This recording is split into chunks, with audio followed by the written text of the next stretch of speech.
The Hesston College Aviation program may be the most creative and challenging innovation in the school's century of education.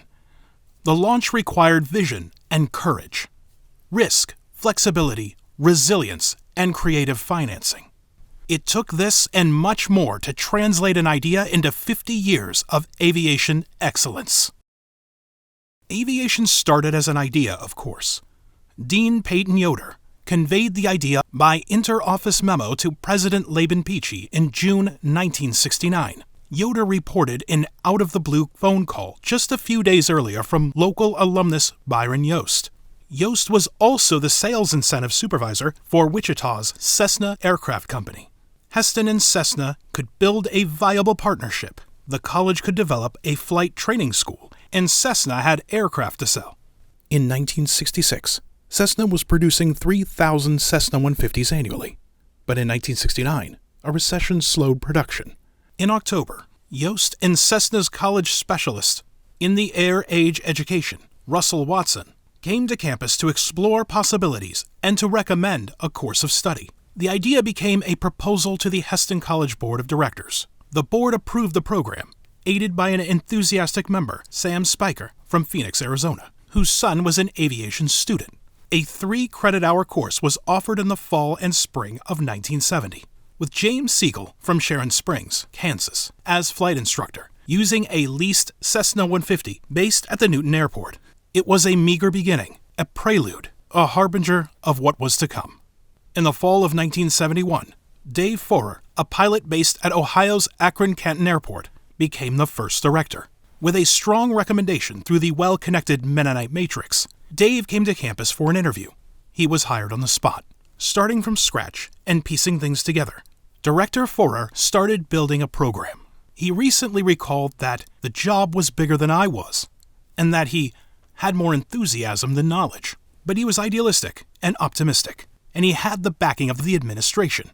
Dave caused an excited ripple among students in chapel one day when he took the mic and announced, "This is your captain speaking." It seemed a transformative moment. The idea was taking on form. Dave's first student, Wilbur Bontrager, was a standout. He had 1 semester to earn his private license. Though hampered by fickle weather, he got it done.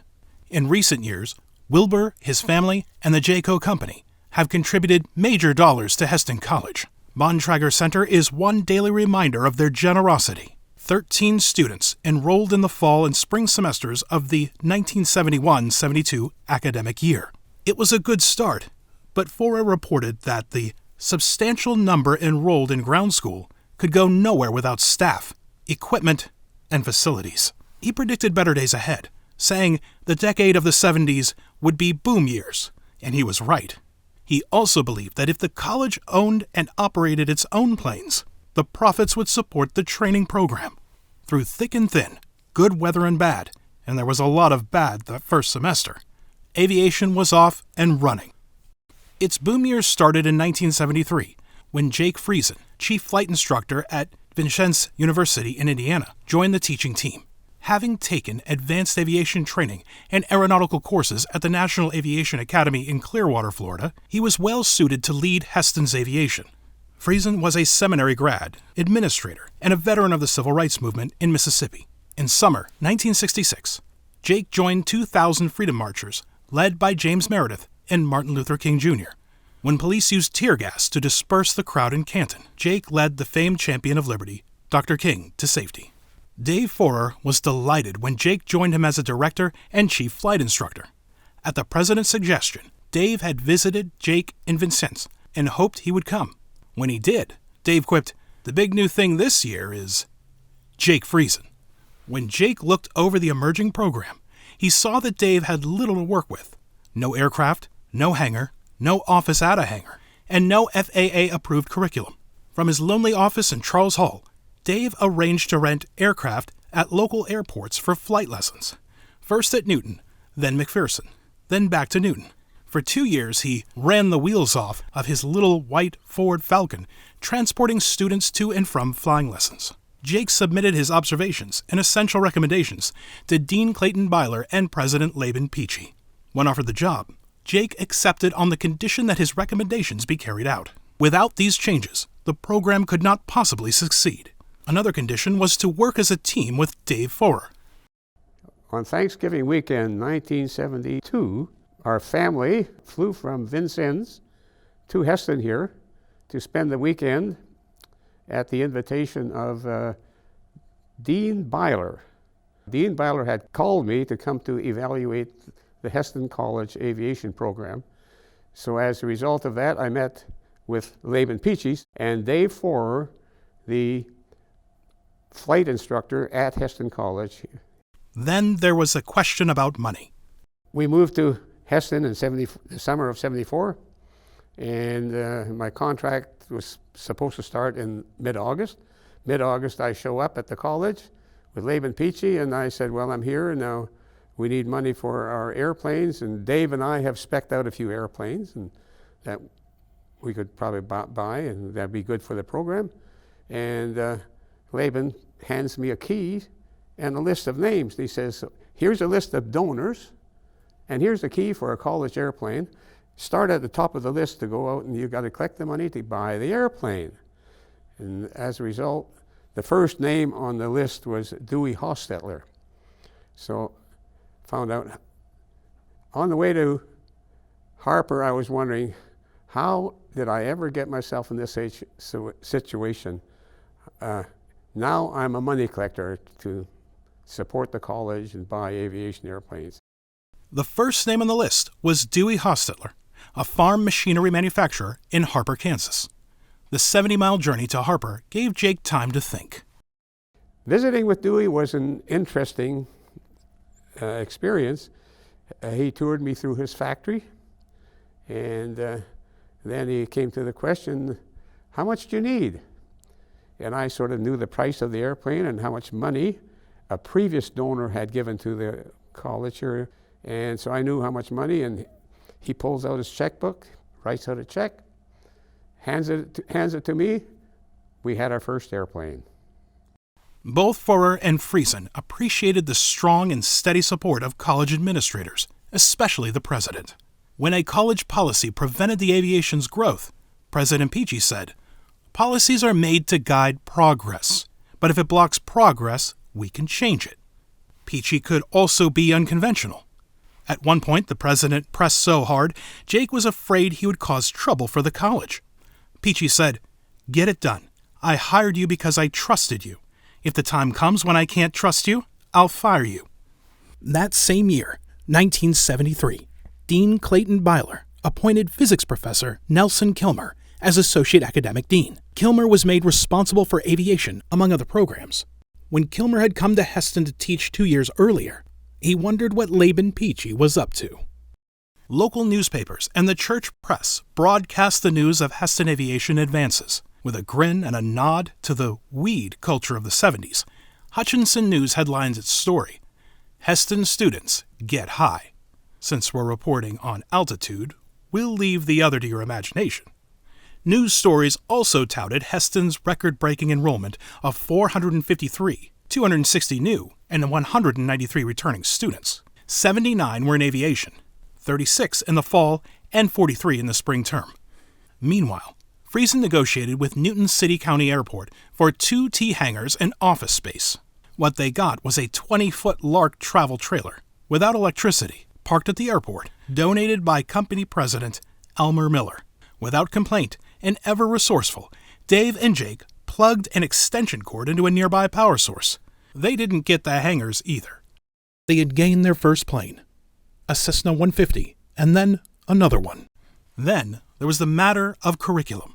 Sometime in the late 1960s, somebody from Cessna Aviation, Cessna factory in Wichita, came up here and told Laban, hey, you got to have some kind of an aviation program. And as a result, this college got in touch with this person, Dave Forer, and asked him to come here and start an aviation program.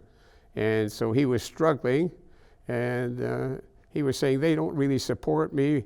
He came to visit me a few times at Vincennes University where I was teaching, and it was, they aren't really supportive. They want me to have an aviation program, but how do I have an aviation program?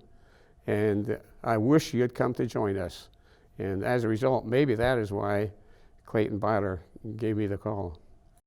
One of the program's first graduates, Jay Eshelman, became the much-needed third flight instructor in spring of 1974.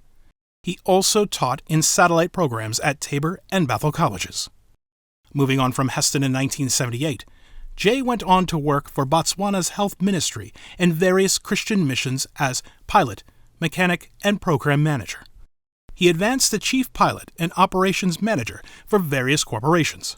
In 1992, he became co-founder of Flight Management Corporation, and as chief pilot, he wrote the operations manual and supervised global flight operations with 13 full-time pilots, 6 jets, a turboprop, and a turbine helicopter. Eshelman retired in 2018 as worldwide captain on Boeing 747s for Atlas Air. Hesston college grads do go everywhere. By September 1974, more instructors were added: Wendell Sauter, Dwayne Schlegel, Greg Berkey, and Bob Becker. Sauter, who later directed the program, came to Hesston College as a student in 1973. What did the program look like then? I started out with the intention of pre-med, and at some point there decided I'd get a pilot's license, so someday when I could afford it, I'd fly. It was the encouragement of my dad, Roy Sauter from Northwest Ohio. I distinctly remember thinking at some point there that first year that why work for a living when you can have fun and fly airplanes. The growing number of students and instructors created a demand for more airplanes. Jake began making deals. He approached aviation-minded entrepreneurs and made the pitch: you buy the airplane, we'll rent it from you. When it's paid off, your account will be cleared, and we'll own the airplane. That's creative financing. In his search for support, Jake didn't look for a butcher, a baker, and candlestick maker, but found a doctor, a mechanic, and a music maker who came through with the money. The college heard and responded to requests made by the town of Hesston and its businesses: air taxi service in 1974, charter flight service in 1975, evening courses for 40 to 50 area residents, some still in high school, in 1976. College students were unhappy about giving up free evenings, but they hadn't considered full-time as being 24/7. President Peachy in May 1975 could report a flourishing operation with 79 students, 6 instructors, 3 full-time, 8 planes, 4 Cessna 150s, 2 owned and 2 leased, a Cessna 172, a Cessna 310, a Champ, and a Piper Arrow, 2 offices in a round-top hangar at the Newton City County Airport, and FAA's stamp of approval on every page of the curriculum. Bob Harder graduated in 1975, worked elsewhere, and came back to Hesston in 1978. He taught both computer technology and aviation, twice serving as director of aviation. With well-honed computer skills, Bob is known for creating ingenious devices to enhance teaching and learning. As an example, when Hesston later added air traffic control to the curriculum, Bob designed and built a traffic control lab in the basement of Erb Hall. After 43 years, Bob, ever modest, remains an essential aviation and computer professor. If you ask him, you'll hear him say, "I love what I do every bit as much as I did in the beginning." Harder remembers Roger Yoder as one of his earliest students. As a boy, Roger knew what he would study and where he would study. I went to Hesston to study aviation. I decided that I wanted to be a pilot when I was 8 years old. My mom was on the Mennonite Board of Education at that point in time, and had a board meeting in Hesston. And so Dad and I went with her to that board meeting. That actually was my first airplane ride. And when I got back from that board meeting, I told Mom and Dad that I wanted to be a pilot. And when I was 12, I remember one Sunday morning, my mom said to me, "Well, if what you want to do is to be a pilot, then you should consider going to Hesston." And so in my mind at that point, when I was 12 years old, I knew that when I graduated from high school, I was going to Hesston and I was going to study aviation. When he joined the program, he recalls, when I was a student in aviation, we had approximately 6 instructors, 4 Cessna 152s, a Cessna 172, a Cessna 177 with retractable gear. And then in each spring, Stan Roth would buy a twin-engine airplane for the sophomore class to get their multi-engine ratings. So Hesston at that point in time owned 6 airplanes and had a twin through the spring semester. Yoder says Hesston gave him a great start for a career. I still maintain a relationship with Hesston. Hesston has a very special spot in my heart. Hesston College in general and Hesston Aviation in particular. Leading such growth was challenging.